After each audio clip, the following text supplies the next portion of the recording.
This is probably one of the top 5 food scandals of the 21st century, and we can't underplay it. People need to go to jail. People need to go to jail for this. This is among the most widespread scandals in not only food pricing, but food availability that I've actually ever heard of. We have been talking about price gouging by corporate America quite a bit on the show, and that's after the media decided to attack Kamala Harris, alleging that she wants to do price fixing or price controls in response to inflation. She has argued that there has been price gouging, which has led to that inflation at grocery stores. And there's been a lot of denial about corporations doing price gouging at all. And guess what? We've provided evidence before. Now, More Perfect Union has done an investigation that has found alleged price fixing specifically in the meat industry. And just like in the rental housing market, they're using tech to do it. So let me give you the details. The scheme revolves around a software called Agri Stats. So let's watch more from the More Perfect Union report to understand what we're talking about here. Let's watch. Agri Stats is the heartbeat of the meat industry. It tracks everything: product prices, the cost to raise an animal, worker wages, and market projections. This info is then turned into reports bought by companies that effectively control all of the chicken, turkey, and pork markets. So for each item in the grocery store, whether it be chicken thighs or chicken wings, Agri Stats, they create a report. The report outlines the price the company charged, the national average of what its competitors charged, and the top quartile. In fact, it goes deeper than that. It tells meat processors where their price ranks nationally, then the gap between what they're charging and the national average, and the gap between that and the top 25%. But I think most importantly, you can actually see the economic impact dollars, or how much money the company is leaving behind. The way the data was set up was an incentive for them to raise prices. Like, you have to catch up to the market here. Why are you underselling? You're making us all look bad. Once all these suppliers knew what they were each selling and what they were selling for, it's really just a matter of determining what they wanted to be selling it for. So look, this is super important to understand, everyone. And we've talked about this in a different context before. And I'm so heartbroken to see that this type of predatory activity is now being utilized by other sectors of the economy, namely the meat industry here. So we've talked about this in the context of the rental housing market. And it's essentially a way of sellers, or in the case of the housing market, landlords, to collude with one another and raise their prices and keep their prices high. Anyone who goes against that model is basically like punished for it and ostracized for it. So what I'm talking about with the rental housing market, it's basically something called RealPage. And so let's go to the first graphic here. An ebook produced by RealPage says that the company allows corporate landlords who are technically competitors to actually work together to make us all more successful in our pricing. RealPage bragged that landlords that use its software continually outpace the market in good times and bad.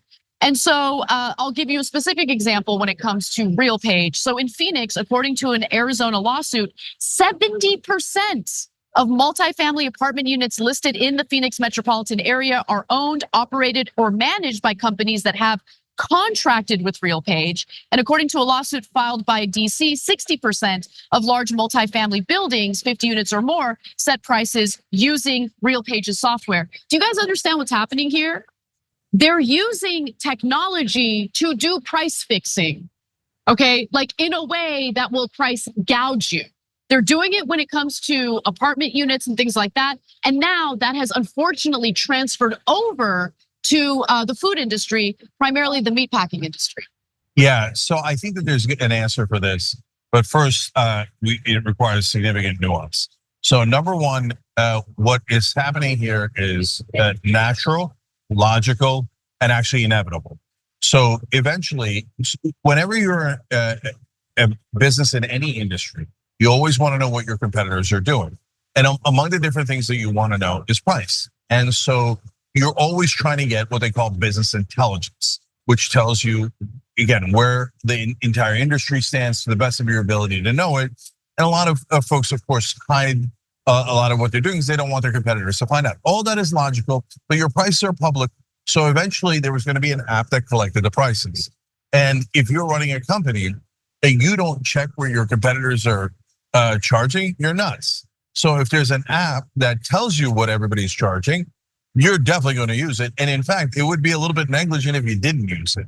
So since that is pretty much baked in every industry, what it winds up creating is oligopoly by app. Okay. Yes. So the problem with oligopolies, of course, is that like monopolies, they limit competition. Instead of one company, it's a small number of companies. And that's basically describes an enormous percentage of the American economy now in almost every industry. Consolidation, because of deregulation, there used to be rules against this kind of consolidation because the power that consolidation brings. And then once you have a few number of companies and you're checking the app for what you're all charging, you're gonna set prices and move them based on the maximum of what people can afford. So what's the answer to that? You can't say to the companies, don't check your competitors' prices and don't use this app. I don't think that's productive or helpful in my opinion. But what you can do is, well, now we're gonna need an app for the consumers to check prices on all of these in a kind of an industrial scale for all the different things that we buy. And it's harder for us because we have full-time jobs, right? Yeah. Whereas this is the job of the company to track these prices. But we're gonna have to even the playing field here a little bit and kind of force price competition on them. Hey, don't scroll away. Come back. Because before the video continues, we just want to urge you to lend your support to TYT. You power our honest reporting. You do it at tyt.com/team, and we love you for it. Yeah, that ain't gonna work because what happens is all of the sellers, in this case, meat sellers, are colluding with one another and all of them agree to keep their prices high. So if the consumer has an app that shows them, oh, what's the best price? They're not gonna find the best price because all of them have agreed to charge incredibly high prices. So that's, of course, a good point. And so that requires a second level of nuance. So if let's say that the price of something, let's say bananas is 25 cents a pound to make up a number, right? And if they check the app or whatever they check, and for 6 months straight, none of the 4 major banana producers, I'm making that up, it's just as an example, have moved from 25 cents. That means they're colluding. Because normally what would happen in a free market is somebody would move to 24 cents, right, and see if they can grab a bigger share of the market and still have enough margins, right? That's how free markets normally work. So if there's some price movement and we have that information as consumers, we can then go to the company charging 24 cents and force a price competition on it. But if they have not moved for some period of time, that means they have de facto collusion. Yeah. And that is when the government can say, no, wait a minute. No, I'm not gonna accept this. That none of you are moving on price ever. And then it's very hard to prove that, but it's provable. I mean, it's so out in the open. So going back to RealPage for a second. So RealPage is so incredibly strict about enforcing its price fixing scheme that it even deploys pricing advisors to make sure that its landlords are complying with their pricing recommendations. And get a load of this. Let's go to graphic 4. Jeffrey Roper, who created the RealPage algorithm, explains that if you have idiots undervaluing, it costs the whole system. See, that one, just saying it. Yeah, that one gives it away. Because guys, if your competitor is doing something wrong, you don't want to stop them, right? In this case, they're undervaluing. And if you're at that company and you're a shareholder or whatever it might be, I can see you getting frustrated, and that's why it pushes towards collusion, right? Because they will all naturally say, hey, if competitor Bob over there is charging 20% more than us and has the same number of customers, you're doing it wrong. That means you can charge more, right? And then shareholders get mad that you're not maximizing profit. And that's how it works. But in that case, he's mad that the other guys are not colluding on price and that they're actually doing price competition in a free market, wittingly or unwittingly, right? And when you say, hey, I want to prevent that guy from doing that, that's like textbook collusion. Yeah, look, this example is a little different from what we're talking about, but it does remind me about Senator Joe Manchin's daughter when she was the executive of a pharmaceutical company that made the EpiPen. When the patent was about to run out and Pfizer was about to put out a generic version that would be cheaper, thus allowing for competition in the pharmaceutical market, she actually colluded with the CEO of Pfizer to prevent him from putting out the generic version. She hiked up the price of the EpiPen and promised to do profit sharing with Pfizer as part of the agreement. It is disgusting. That is the kind of stuff that's going on. And so, by the way, no consequences for what she did, which is also incredibly disgusting. But real quick, I do want to go back to how this is being implemented in the meat industry. Is anyone doing anything about it? Does anyone in government care about it? And it turns out that Attorney General Keith Ellison is paying attention, which is good news. So why don't we take a look at what he has to say about it? He says this is illegal, and he says that he wants to do something about it. Let's watch. We're at the state capital of Minnesota, where Attorney General Keith Ellison has his offices. He's leading the lawsuit against Agri Stats. Attorney General Ellison, thanks for joining us today. Really good to be with you, thank you. What does this complaint allege? It alleges that under the Sherman Act, you can't share critical information that would have a tendency to reduce competitiveness and competition.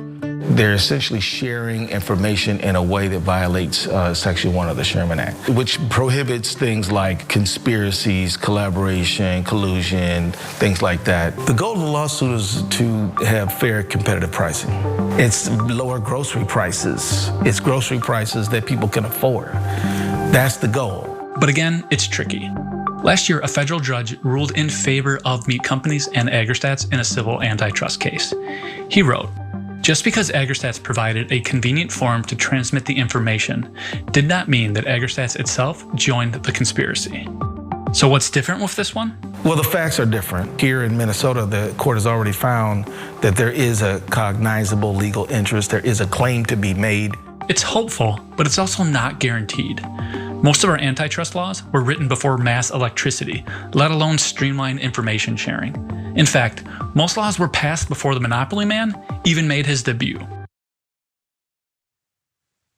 So look, judges are not always going to rule in the way that you would expect. You would expect that they would want to uphold and enforce the laws, primarily antitrust laws, laws against price gouging.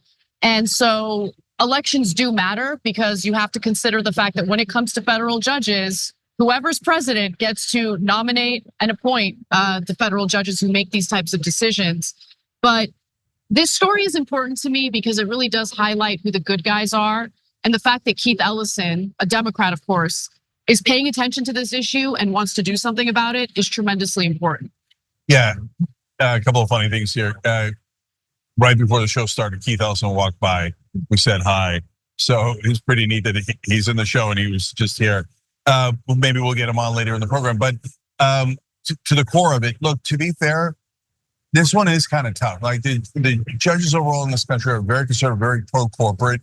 So I'm not surprised at all that in a tough case, they are gonna lean towards corporations. But the reason I say it's tough is because a lot of the pricing information is public. You can go to, depending on the situation, like your meat, you can go to the grocery store and check out what the meat price is from your competitors, right? So you can't, so a judge can go, brother, the information is public. And they wrote this act over 100 years ago when it maybe wasn't as public as it is today, right? So on the other hand, that's why that quote that Anna read you that we emphasize makes a big difference. Because when you're supposed to be having price competition and one of the people involved says, hey, idiot, don't keep dropping your price. We're all keeping our price at this level to charge as much as possible. That's textbook collusion. And that's why we're saying, obviously, there's some effort here to not have a free market and to charge the maximum to the consumer. And that's exactly when you need the government to step in and go, no, we've got evidence A, B, and C here of you guys actually colluding, and we could win this case. Yeah. So that's why I love what Keith Ellison's doing in Minnesota. And look, Republicans get up in arms about climate activists because they think it's gonna impact their ability to eat their burgers and grill and have a good time. This story should get you fired up. They're coming for your meat. They're coming for your meat. Okay, all right. Don't let them touch your meat. No. No. All right. Thanks for watching The Young Turks. Really appreciate it. Another way to show support is through YouTube memberships. You'll get to interact with us more. There's live chat emojis, badges. You've got emojis of me, Anna, John, JR. So those are super fun. But you also get playback of our exclusive member-only shows and specials right after they air. So all of that, all you gotta do is click that join button right underneath the video. Thank you.